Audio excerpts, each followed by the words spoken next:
то, что ваш имам Рахмуддин Хаджи попросил после Магриба у вас, альхамдулилля, есть еженедельные уроки.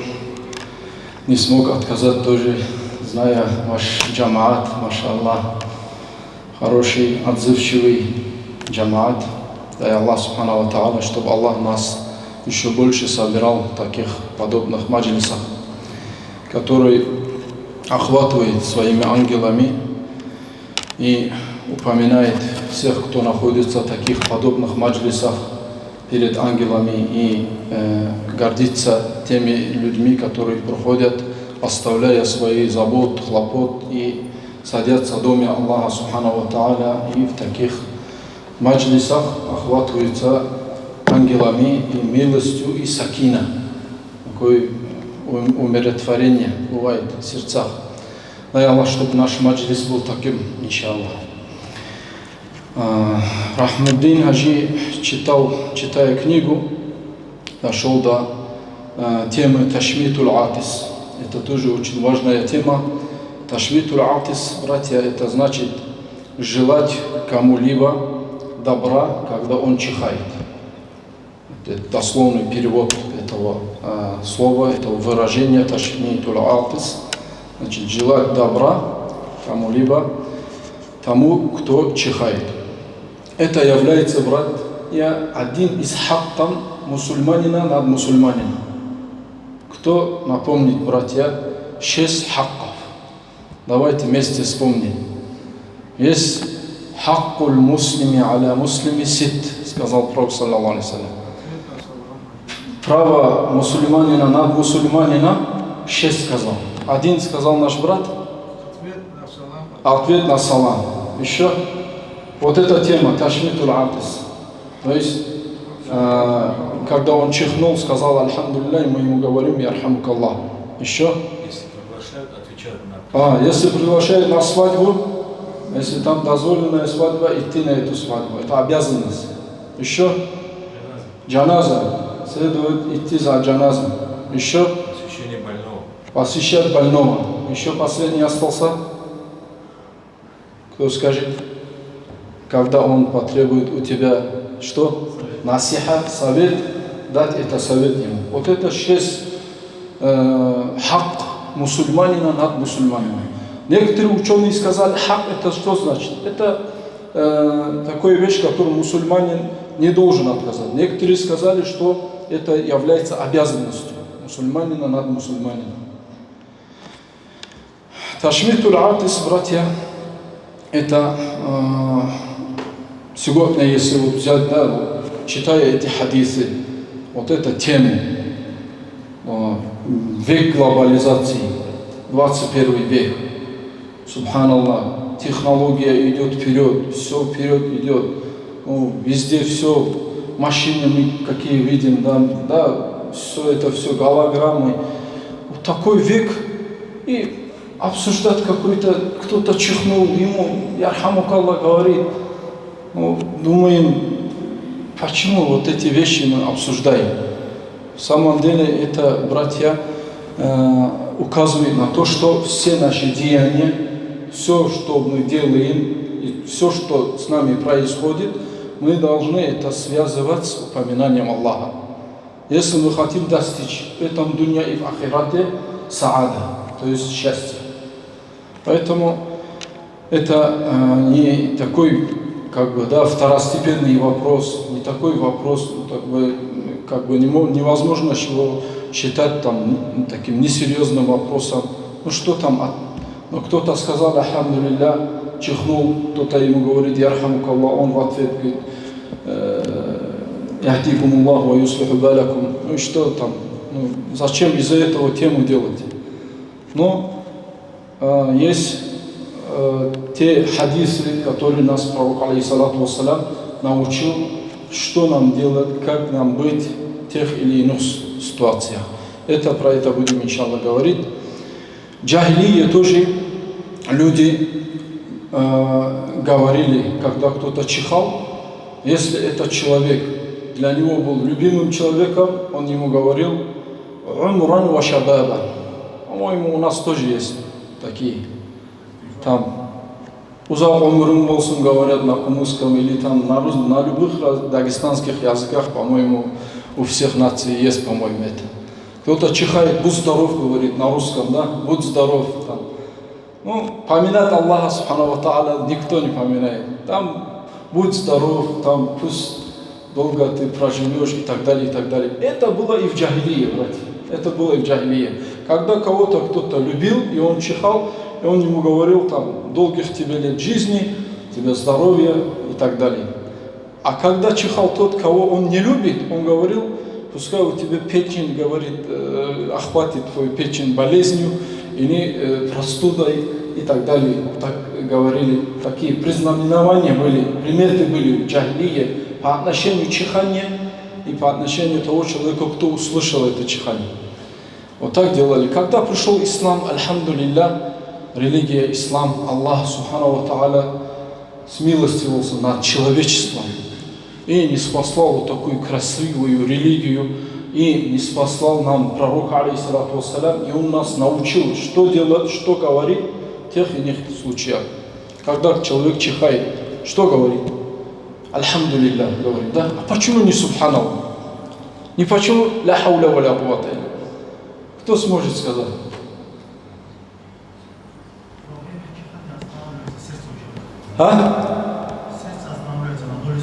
Аллаху Акбар. Вот такую статью я тоже слышал.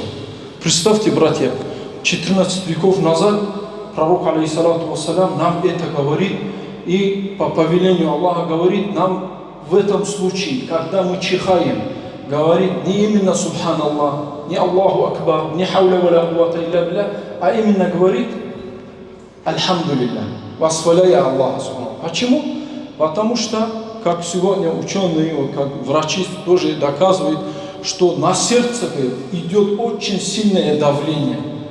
Если бы вот это чихание осталось бы у нас внутри, как бы не вышло бы наружу, чихание, она бы, сердце могло бы, у некоторых людей такое чихание бывает, что весь мечеть может это оглушить. Она могла бы даже взорваться, сердце, не выдержит это. Поэтому за то, что мы чихнули, и за то, что Аллах Субхану ва Тааля нашему сердцу вернул то положение, которое оно было, то состояние, мы восхваляем Аллаха Субхану ва Тааля. Вот такой, альхамдулилля, восхваление Аллаха Субхану ва Тааля бывает нам, когда мы говорим альхамдулилля. Хукму, братья, хукму какой? Ташмитул атс. Все, что мы делаем, разделяется на 5 хукмов. Любой человек, что бы он ни говорил, что бы он ни делал, действия, слова, даже сердцем, то, что намерения, они делятся на 5 хукмов. Это что? Или харам, или ваджиб, или караха, то есть нежелательный, или сунна, желательный, или мубах, разрешенный. Вот эти 5 вещей, все, что мы делаем, на них срывается. Вот это ташмитуль атис, когда кто-то чихает, говорит альхамдулилля, и мы ему ответ говорим ярхамукаллах. Его хукм какой? Хадис пророка, алейхиссалату вассалям, из него, иншаллах, мы поймем. عن أبي هريرة عن النبي صلى الله عليه وسلم قال إن الله يحب العطاس ويكره التثاؤب. Аллах говорит, любит тех, которые чихают. То есть чихание это Аллаха любимая вещь, когда кто-то чихает. وَيَكْرَهُ التَّثَاؤُبَ. Аллах не любит тех, которые зевают. Зевающие люди, они бывают неактивные, их сон бывает и лень и так далее. فَإِذَا عَطَسَ أَحَدُكُمْ, говорит пророк, алейхиссалату вассалям, если кто-то из вас чихнул, وَحَمِدَ اللَّهَ, Аллаха восхвалил, كَانَ حَقًّا عَلَى كُلِّ مُسْلِمٍ سَمِعَهُ أَنْ يَقُولَ لَهُ يَرْحَمُكَ اللَّهُ, то каждый мусульманин, над ним есть хак, то есть право, чтобы он сказал ему «Ярхамук Аллах», пусть будет милость Аллаха над тобой. وَأَمَّا التَّثَاؤُبُ فَإِنَّمَا هُوَ مِنَ الشَّيْطَانِ. А что касаемо зевания, это говорит от шайтана. فَإِذَا تَثَاءَبَ أَحَدُكُمْ فَلْيَرُدَّهُ مَا اسْتَطَاعَ. Если, говорит, кто-то из вас зевает, пусть он говорит его как можно максимально отталкивает от себя, воздерживает. فَإِنَّ أَحَدَكُمْ إِذَا تَثَاءَبَ ضَحِكَ مِنْهُ الشَّيْطَانِ. И когда кто-то из вас зевает, особенно когда делает такой голос, то говорит, от этого шайтан говорит, смеется. То есть издевательский шайтан смеется. Раваху аль-Бухари. То есть нужно предотвращать вот это, максимально предотвращать вот это зевание. А чихание это хорошо. Это хадис указывает нам, что Аллах Субхану ва Тааля любит тех, которые чихают. Почему любит Аллах? Потому что это способствует облегчению разума и ясности. И побуждает человека на таат, то есть делать Аллаху Субхану ва Тааля таат, поклоняться Аллаху Субхану ва Тааля. А тасауб что такое? Тасауб, зевание, это наоборот одолевает человека лень, спать хочет, усталость, и наоборот он отдаляется от ибадата. Ибн Хаджар говорит в своем книге Фатхуль Бари: «Аль-Аттасуль Махмуд хуаллади ла янчау ан зукамин». То есть, когда мы говорим чихание, это не имеется в виду чихание из-за простуды, из-за насморка. Не это говорит Ибн Хаджар. Это естественный, когда человек заболел или зашел в такое холодное место, кондиционер и чихнул. Это вещь, которая естественно, это его тело, сопротивление к этому, и это выходит у него. А то чихание, которое восхваляется, которое Аллах любит, как Ибн Хаджар говорит, это когда обычное явление. Человек чихает, это любимое Аллаху Субхану ва Тааля. Также, братья, тот человек, который чихнул, он должен сказать «Альхамдулилля» так, чтобы его слышали. То есть чихнул кто-то и ничего не говорит, не восхваляет Аллаха. Это уже нехорошо. Если чихнул человек, то говорит «Альхамдулилля», чтобы кто-то ему сказал, сделал дуа «Ярхамукаллах», чтобы сказал. По этому поводу тоже у алимов, ученых исламской умме 4 мазхабов, вот это хукму идет разные. Некоторые ученые сказали, что это фарду айн. Что такое фарду айн? Каждый обязан. Я чихнул, каждый обязан мне сказать «Ярхамукаллах». Это мнение ученых, братья. И здесь маликиты, сейчас всех буду говорить, Ибн Аль-Кайим, Хаваши Сунан, все вот эти ученые, которые исходя с хадисов, берут, что это фарду айн. Каждый человек должен быть. Некоторые ученые сказали фарду кифая. Что такое фарду кифая? Это когда на всех возлагается обязанность, но если среди нас один скажет мне, я, например, чихнул, ярхамукаллах, все остальные освобождаются от этого фарда. Хотя это на всех возлагается. Все фарду кифая это значит.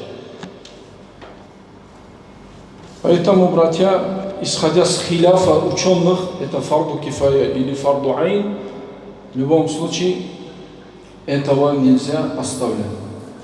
Когда мы говорим это «Альхамдулилля», в ответ сказать «Ярхамукаллах». Это хак мусульманина над мусульманином. Некоторые ученые сказали, что это сунна.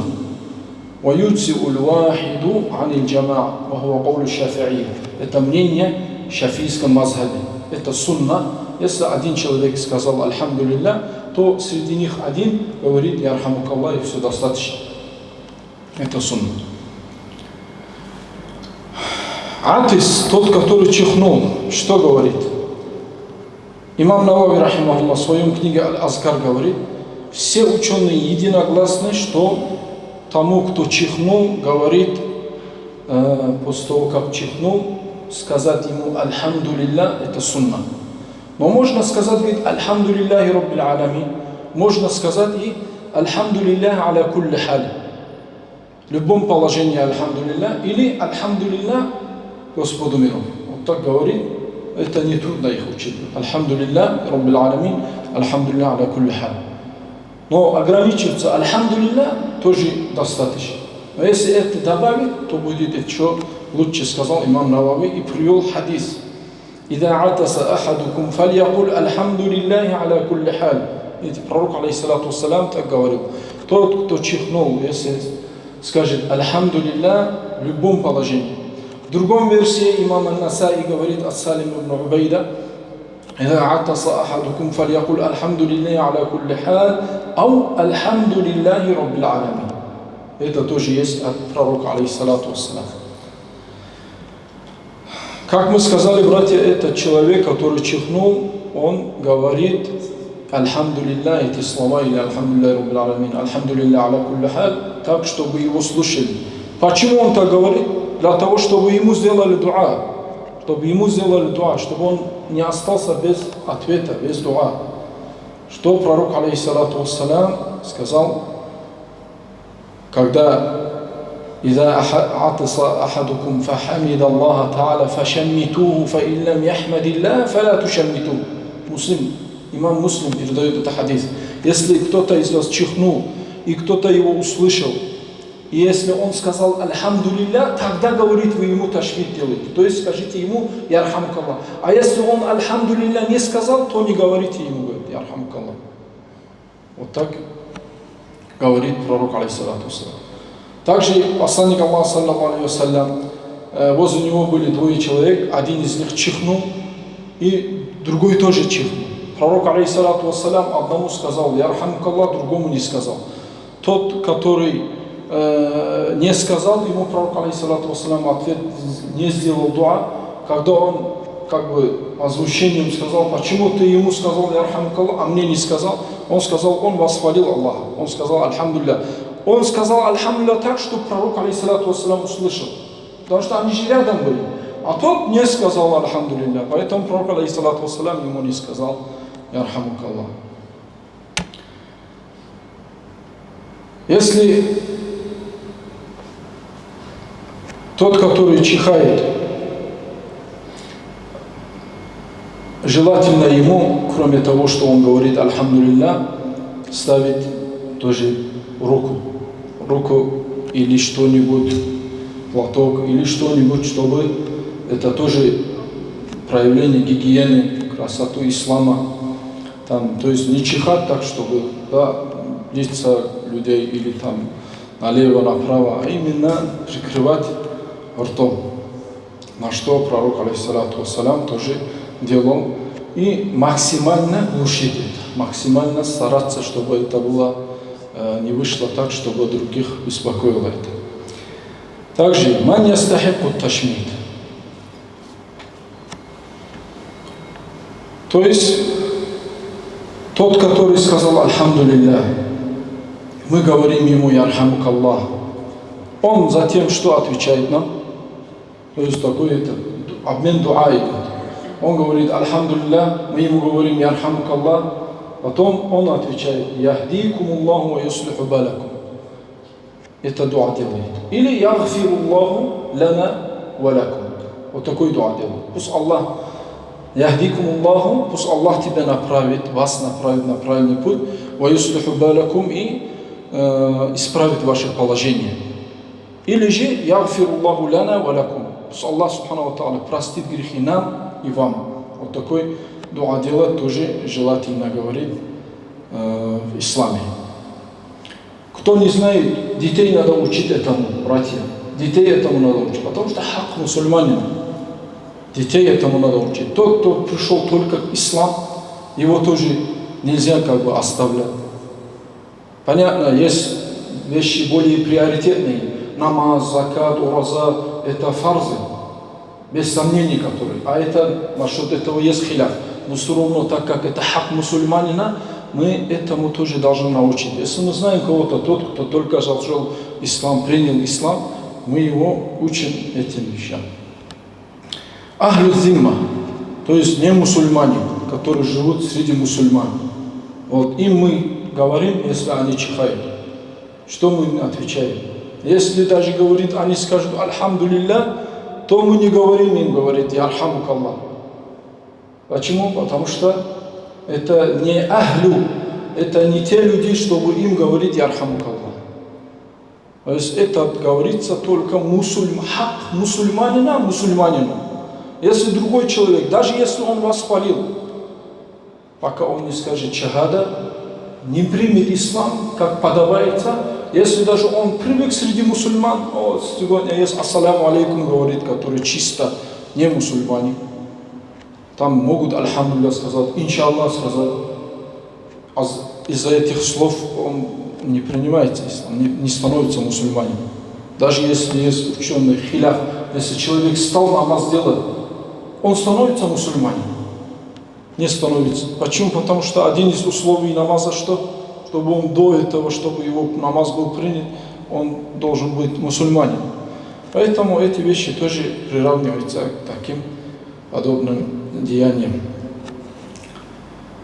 Можно ему сказать «Яхдикумуллах ва юслиху балакум». То есть пусть Аллах направит тебя на истинный путь, исправит твое положение. Вот так можно сказать. Один из иудей во время пророка, алейхиссалату вассалям, специально чихал, чтобы ему пророк, саллаллаху алейхи вассалям, сказал «Ярхамукаллах». А пророк, алейхиссалату вассалям, ему не говорил «Ярхамукаллах», потому что он не заслуживает этого. Он, пророк, алейхиссалату вассалям, говорил «Яхдикумуллах», пусть Аллах исправит, то есть направит тебя на правильный путь, «Ва юслиху балакум», и исправит твое положение. То есть положение в ислам, чтобы он принял ислам. Вот таким намерением делал дуа пророк, алейхиссалату вассалям. Если подряд чихает человек, чихнул, один раз чихнул, второй раз чихает, третий раз чихает, то каждый раз мы говорим ему, он говорит каждый раз «Альхамдулилля». Каждый раз мы отвечаем ему «Ярхамукаллах». Или что делаем? В этом тоже пророк, алейхиссалату вассалям, нас научил.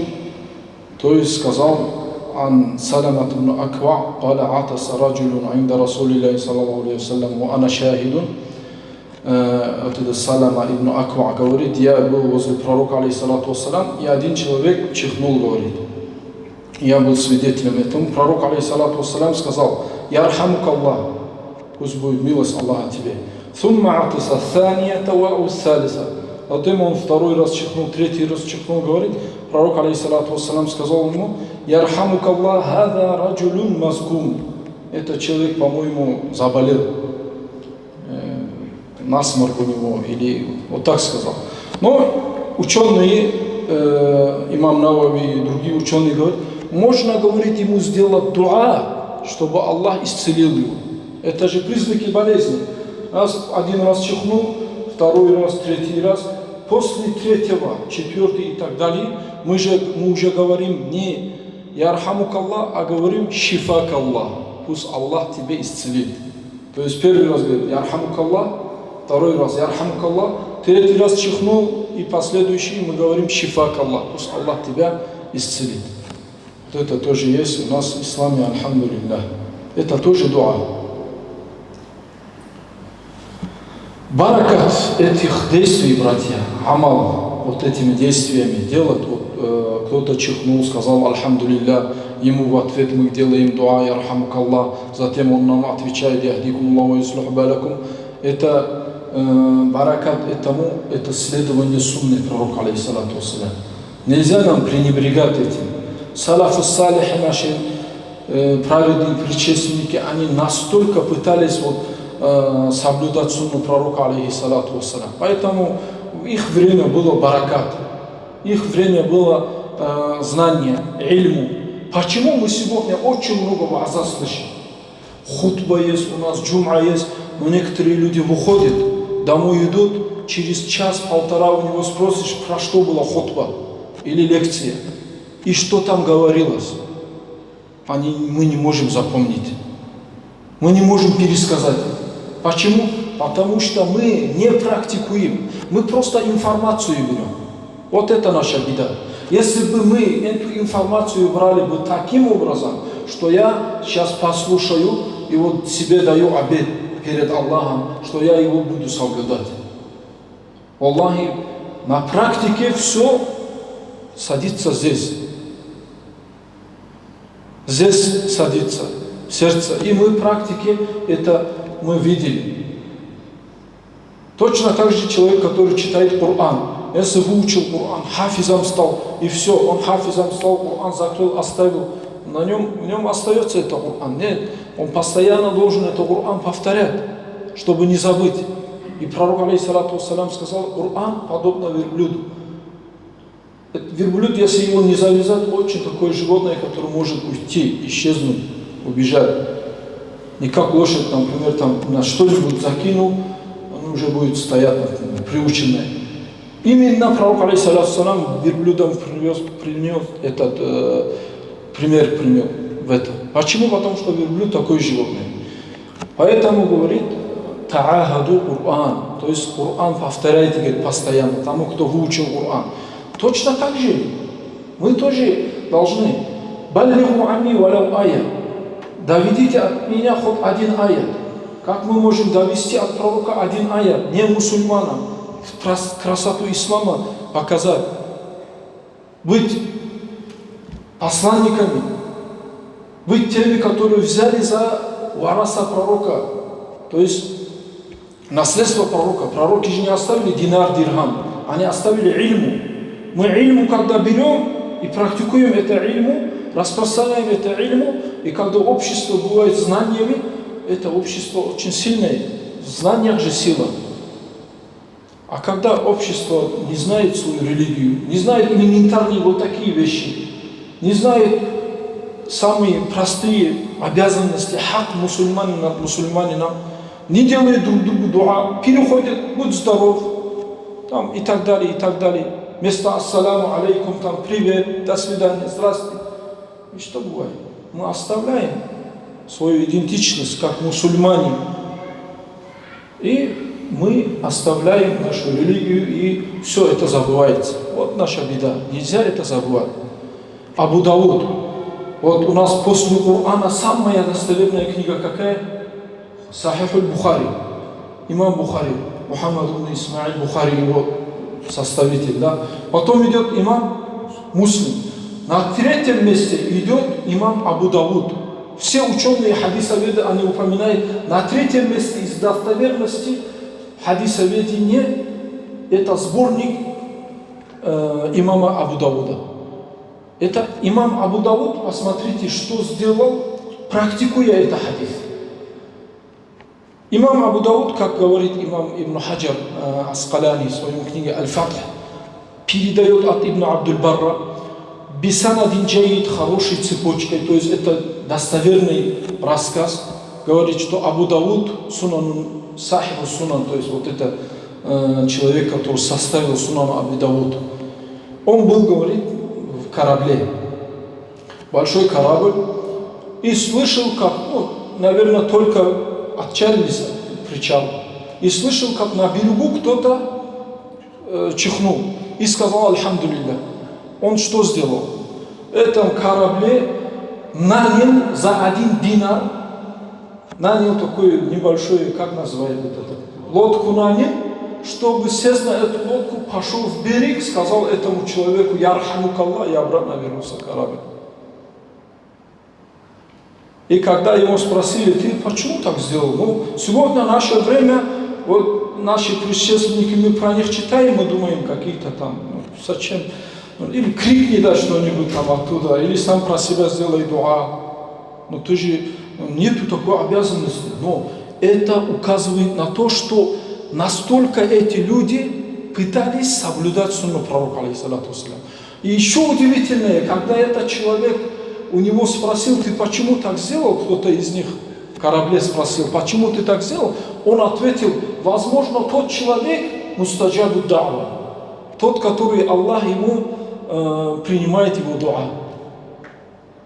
Представьте, когда он говорит «Альхамдулилля», и я иду ему говорю «Ярхамукаллах», он же мне дуа делает. «Яхдикумуллаху ва юслиху балакум». Правильно? Пусть Аллах тебе направит на истинный путь и исправит все твои дела. Еще что нужно? Если Аллах все дела наши исправит в этом дунья и в ахирате, И Аллах нас направит на истинный путь, который мы 17 раз обязательно в ракаатах читаем в день. Ихдина ссирата аль-мустаким.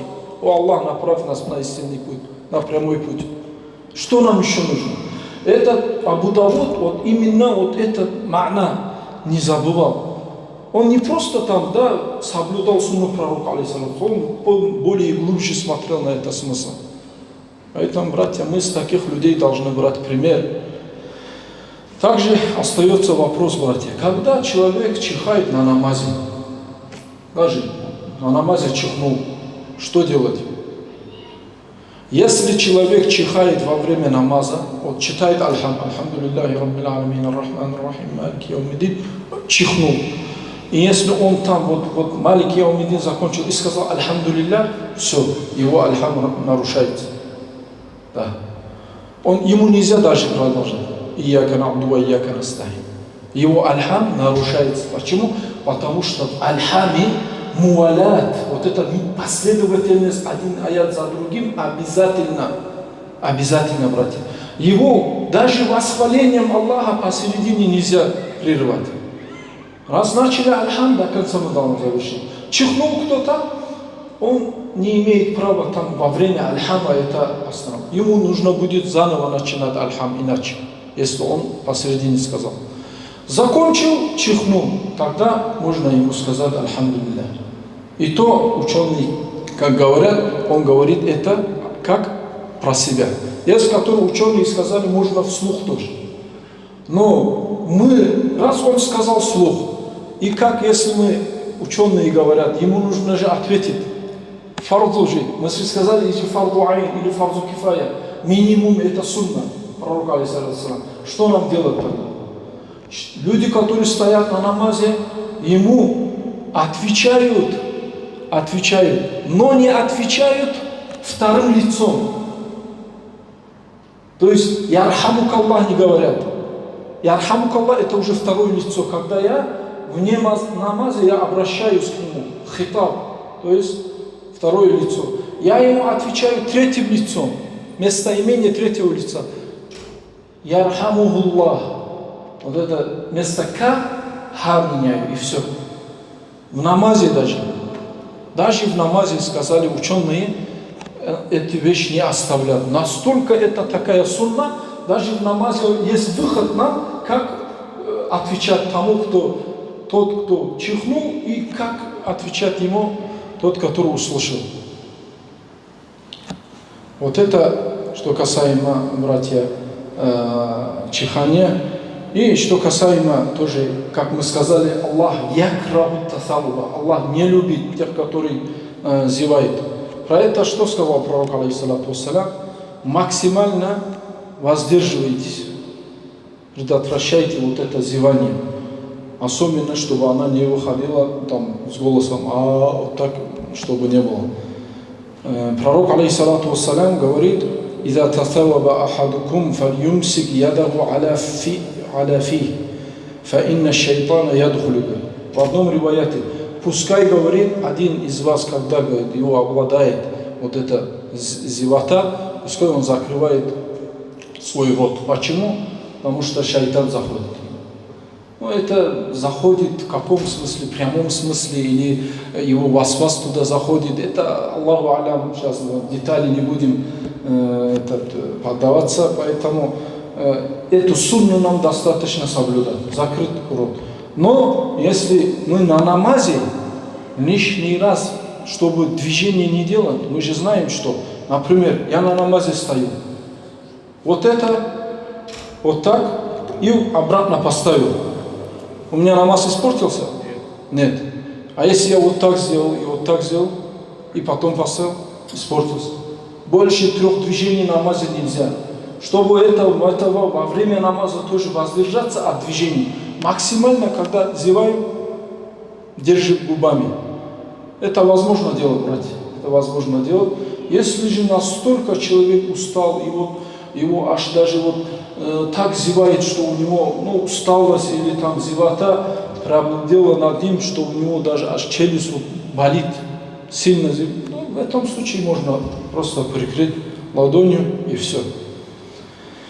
ويكره أن يقول عند التثوب карахат говорит, нежелательно говорит вот такой звук издавать فإن ذلك يضحك الشيطان منه, потому что шайтан от этого смеется. Мы должны всегда стремиться делать то, что богоугодно, что Аллах любит, и максимально стараться делать то, что не любит шайтан. Потому что инна шайтана лакум адувун фаттахидуху адува, говорит Аллах, поистине шайтан для вас враг, берите же его врагом. И он наш враг, враг человечества, враг ислама, враг пророка, враг сунны, враг шариата, враг Аллаха. И поэтому мы должны объявить ему тоже войну. И все, что ему неприятно, мы должны вопреки своего нафса делать это. Нафс хочет, конечно, раскрыл рот, там звук тоже сделал, но это уже некрасиво. Даже сегодня европейцы, не мусульмане, вот эти этикет простой, они соблюдают. К сожалению, среди мусульман этого нет. Это на что указывает? Если бы мы красоту ислама показали бы, как Малайзия, Индонезия, вот, они приняли, говорит, ислам посредством этих торговцев, которые красоту ислама показали в торговле, честность, порядочность. Вот если среди мусульман это было бы, вот, возможно, многие бы задумались бы об исламе, начали бы читать. А когда мы себя ведем не по исламу, это уже исчезает красота ислама. Ай Аллах Субхану ва Тааля, чтобы Аллах дал нам тауфик следовать тому, что было услышано. أقول قولي هذا واستغفر الله لي ولكم إنه هو الغفور الرحيم وآخر دعوانا أن الحمد لله رب العالمين والسلام عليكم ورحمة الله وبركاته.